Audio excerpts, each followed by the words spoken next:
Quelqu'un m'a payé 35 000 vues de pub YouTube et c'est une mauvaise nouvelle. C'est marrant parce que il y a vraiment à peine 3-4 semaines, j'étais tombé sur un tweet d'un YouTuber qui expliquait qu'il est arrivé une situation un peu particulière, c'est que sa vidéo avait été boostée. Alors pas boostée artificiellement comme par exemple avec du botting, hein. Il existe des services où vous pouvez acheter des bots qui vont faire des vues qui sont factices.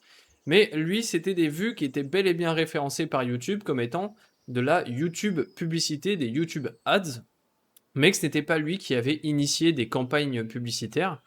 Et il se demandait pourquoi est-ce que quelqu'un ferait ça. Et dans les commentaires, il y a eu différentes réponses. Alors, déjà le problème, donc moi ça m'est arrivé là, il y a à peine quelques jours, c'était ce week-end, sur à peu près 2-3 jours. Le gros souci, c'est que ça apporte quand même pas mal de problèmes pour une chaîne, parce qu'on pourrait se dire c'est génial d'avoir 35 000 vues en plus et tout. On va regarder un petit peu ensemble dans le détail qu'est-ce que ça veut dire. Voilà, donc il s'agit de la vidéo justement que je montrais, je crois, dans une des dernières vidéos pour illustrer comment faire 100 000 vues, enfin comment je fais 100 000 vues sur YouTube en solo. Et vous voyez que déjà, il y a un petit souci sur la courbe, hein, ça se voit tout de suite, moi c'est ce qui m'a mis vraiment la puce à l'oreille, c'est que on a une courbe de croissance vraiment normale, et d'un seul coup, on a un pic. Alors, ce genre de pic, ça peut arriver dans le cas où, par exemple, vous changez votre titre, ou vous changez votre miniature, ou vous changez les deux. En bref, vous changez le packaging, et donc vous avez un taux de clic par impression plus important, un CTR plus important. Ça peut faire booster la vidéo. Ça peut également marcher, alors je sais plus si c'est une astuce qui marche encore aujourd'hui, mais il est possible de monter ces vidéos après publication, notamment pour supprimer des parties. En raccourcissant les parties, vous avez moins de rétention d'audience, mais en même temps, il faut faire attention à ce que les cuts soient pas bizarres. Vous pouvez avoir un meilleur watch time en pourcentage de votre vidéo et donc peut-être la faire monter.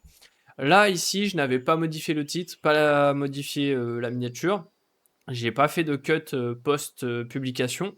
Donc il y a vraiment eu un gain de nulle part. On voit que j'étais globalement à 50 000 vues. Et boum, 83 000 vues d'un seul coup. Et puis là, ça continue d'augmenter. Mais là, on voit que c'est beaucoup plus naturel. On a pris 10 000 vues, mais de manière plus naturelle. Et finalement, quand on descend et qu'on regarde, eh bien, on voit publicité sur YouTube. 35%, 33 000 vues quasiment. Je pensais que c'était 35 000 vues. 33 000 vues. Et là, je me suis dit, bah... Est-ce que j'ai une campagne publicitaire qui tourne en arrière-plan et que je savais pas, sachant qu'il faut savoir quand même que ça coûte assez cher hein, de faire des campagnes publicitaires sur YouTube. Je trouve personnellement, pour promouvoir des vidéos, que c'est quand même assez cher.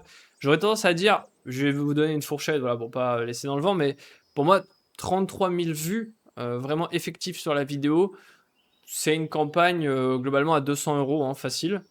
En tout cas, de ce que j'avais pu tester il y a longtemps, c'était en 2022, la dernière fois que j'avais fait un test de YouTube Ads. Alors ça date, peut-être qu'en même temps les prix ont un peu bougé, mais bon, voilà. Alors, donc là on pourrait se dire, bon bah 35 000 vues, 33 000 vues en plus, c'est que du positif, c'est génial, puis de toute façon j'ai quand même des vues naturelles, ça continue de faire des vues après, etc. Maintenant je vais vous montrer un deuxième tableau très important, un deuxième truc de statistique. On va s'intéresser plus particulièrement à ce tableau-là, donc un rapport sur la source de trafic, qui nous montre que globalement, si on veut comparer par durée moyenne de vue, on se rend compte que globalement, les publicités YouTube sont tout à la fin. Par des publicités d'écran de fin, par des playlists, par les suggestions de vidéos, par les fonctionnalités de navigation, c'est ce qui fait la plupart des vues, hein, on voit 40 000 vues.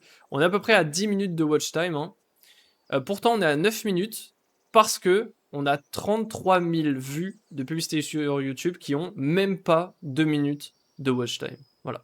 Donc ça, c'est le premier gros problème, c'est que je n'ai pas initié cette campagne, je ne sais pas quelle a été la cible de cette campagne, je ne sais pas comment elle a été configurée cette campagne, je comprends même pas que l'on puisse promouvoir une vidéo de quelqu'un d'autre sans détenir la chaîne. Je ne comprends pas comment c'est possible.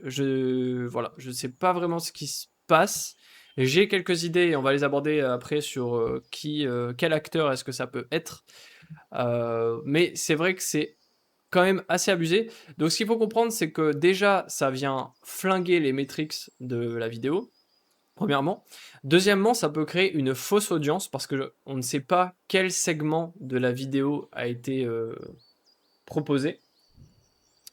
Par exemple, il y a pu avoir un segment particulier de la vidéo, mais qui ne représente pas vraiment l'identité de ma chaîne, les sujets que je veux aborder de manière générale, ce qui va créer une audience qui est faussement intéressée, qui est trompée en fait. Vous allez comprendre pourquoi je dis ça après. Et quand il va y avoir de prochaines vidéos que je vais proposer, eh ben, elle risque d'être proposée à cette nouvelle audience qui a été créée par la publicité, sauf qu'elle est un peu factice, cette audience. Et du coup, cette audience va beaucoup moins cliquer que ma vraie audience de cœur, ma vraie audience cible, ce qui va défoncer la métrique de CTR et ce qui peut amener à une baisse de la recommandation de mes prochaines vidéos. Donc, c'est vraiment un énorme cadeau empoisonné et ça m'énerve. Franchement, ça m'énerve. C'est assez insupportable. Je comprends pas que l'on puisse, comme ça, promouvoir un contenu, sur une cible que l'on souhaite, et que ça vienne tout de suite, s'intégrer, se greffer aux statistiques, des autres vues. Je ne comprends même pas qu'elles soient confondues, en fait, ces vues-là. Pour moi, c'est totalement 2 choses différentes et pour moi, il devrait surtout y avoir un accord du propriétaire de la chaîne YouTube, pour diffuser sa vidéo sur une certaine audience. Enfin, c'est quand même une utilisation de l'image, je sais pas. Je ne comprends pas. Là, c'est vraiment, pour moi, il y a un flou juridique qui est complètement énorme. Maintenant, qui est-ce que ça peut être? Alors, cette vidéo, il faut comprendre que c'était une vidéo qui avait une opération commerciale, donc avec un sponsor, donc qui était un éditeur de jeux vidéo. Comme toutes mes vidéos maintenant, les plus récentes, chaque fois que je sors une vidéo, bon, bah, j'ai un partenaire, j'ai la chance d'avoir un partenaire, d'être sponsorisé et ça, c'est dû au fait que je travaille avec une agence de marketing d'influence, donc qui s'occupe de trouver des contrats pour moi, de les négocier, de faire sauter des clauses qui peuvent être un petit peu compliquées. Typiquement, l'utilisation d'une vidéo comme ça pour des publicités, c'est pas vraiment dans le contrat de base, parce que là, on est sur ce qu'on appelle une intégration vraiment pour du contenu organique. Donc, c'est-à-dire du contenu qui est naturel, pas de campagne publicitaire. Donc, le contrat se maintient à ça. Sur le tweet dont je vous parlais tout à l'heure, les réponses tendaient à dire que c'était justement l'agence de marketing d'influence avec laquelle le youtubeur travaillait qui pouvait promouvoir les vidéos pour booster les contrats avec les sponsors. Alors je me suis renseigné et en fait c'est un petit peu plus compliqué que ça parce que par exemple dans mon cas, la personne avec qui je travaille, l'agence de marketing d'influence, ne travaille pas directement, n'est pas en contact direct avec l'éditeur de jeux vidéo. En vérité, il y a 2 intermédiaires dans l'histoire. Il y a une première agence de marketing d'influence qui s'occupe du côté influenceur et généralement il y a une deuxième agence de marketing d'influence qui s'occupe du côté sponsor. Ce qui se passe, c'est que les sponsors donnent une énorme enveloppe de budget et veulent un retour sur investissement par rapport à ce budget-là. Que ce soit, après ça dépend leur contrat, mais ça peut être un nombre de vues, un nombre d'impressions, ça peut être un nombre de téléchargements derrière dans le cas d'un jeu ou d'une application, ce genre de choses. Donc il y a 2 intermédiaires qui ont tous 2 des intérêts à booster les contenus sur lesquels il y a un sponsor, un partenariat. Donc il est fort probable, même si j'en sais rien malheureusement, et c'est pas dans le contrat, que la deuxième agence de marketing influence qui s'occupe d'avoir un budget global puisse booster le résultat global en allant promouvoir dans le détail des vidéos à droite à gauche avec différents influenceurs qu'ils ont en partenariat par des agences de marketing d'influence. Et ça, c'est problématique, c'est parce que moi, je me retrouve dans l'histoire, pour aucune raison, la vidéo est propulsée et c'est quand même, enfin voilà, là on est à 80, c'est quoi, 93 000 vues, un truc comme ça. Ouais, 92 000 vues. Il y en a 33 000 qui sont factices, donc sur 100 000, voilà, on est à un tiers des vidéos qui sont des campagnes publicitaires avec 2 minutes de watch time, même pas. Et sachant que le segment qui a pu être montré, c'est le segment d'intégration publicitaire, c'est le segment où je fais la promotion, mais qui est normalement pour du contenu organique. Sauf que dans le cas, pour ceux qui sont un petit peu dans le domaine, sauf que dans le cas où vous faites des publicités et donc vous êtes ce qu'on appelle créateur UGC, donc vous faites un contenu qui a pour but d'être utilisé dans des campagnes publicitaires, et là vous accordez votre image pour ça, c'est pas la même chose et c'est pas le même tarif non plus.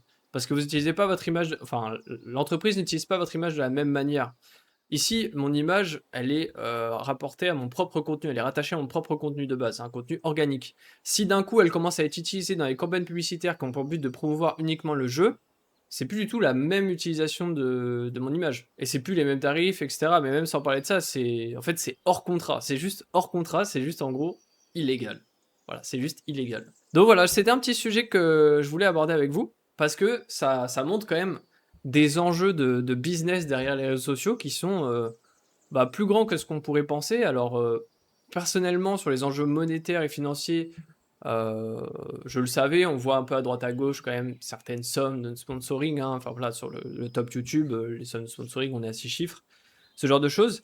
Mais c'est vrai que derrière, avoir ce genre d'action un petit peu fourbe, d'aller booster un petit peu ses résultats, mais sans avoir inclus ça dans le contrat avec la personne, le faire dans son dos. Moi, j'ai envoyé un message, hein, un petit peu candide, en montrant des screens, en demandant si c'était eux qui tournaient des campagnes, que c'était quand même particulier, c'est pas moi qui ai initié ça, on voit très clairement sur la com, etc. Pas eu de réponse. Voilà, pas eu de réponse. Ça fait 5 jours, 4 jours, pardon, ça fait 4 jours. Pas eu de réponse. Voilà. Donc, on verra si par la suite il y en a une. Je vous tiendrai au courant peut-être dans une prochaine vidéo. Mais je trouve que c'est important d'en parler de ce genre de choses à l'ère d'Internet. L'utilisation d'images un petit peu à droite à gauche sans forcément que ce soit toléré et tout. Par des entreprises, hein, donc des entreprises qui sont censées être des entités un minimum sérieuses, qui ont une réputation assurée. Après, voilà, on n'est pas certifié de qui ça peut être, mais c'est vrai que les enjeux et les intérêts de certains acteurs, et aussi l'inaction derrière, tendent à se questionner. Donc, pour ceux qui font de la création de contenu sur Internet, faites attention, même dans les cas de contrats, etc., que vous signez. Enfin, pour le coup, c'était pas dans le contrat, hein, vraiment, mais c'est juste que, voilà, des fois, il se passe des choses qu'on n'attend pas. Aussi, deuxième chose, voilà, les ads, c'est pas toujours bon pour vous. Ça dépend comment c'est configuré, ça dépend quelle audience ça vient cibler, parce que derrière, ça peut impacter les performances de vos prochaines vidéos. D'ailleurs, j'ai ressorti une vidéo juste après, 14 jours après précisément. Donc je l'ai sortie 2 jours après la campagne d'ads. Et il se trouve que mon CTR est beaucoup plus bas que d'habitude, alors que pour avoir un petit peu montré mon CTR à droite à gauche, la Minia est vraiment très bonne. Le sujet peut effectivement prêter à moins de clics, mais honnêtement, la miniature, je la trouve très très cool, très accrocheuse, très visuelle, catchy et tout. Et pourtant, je suis sur un CTR qui est vraiment en dessous de ce que je fais d'habitude. Donc, coïncidence, peut-être, peut-être, mais c'est vrai que le timing laisse à se questionner. Sur ce, prenez soin de vous, je fais des bisous, ciao.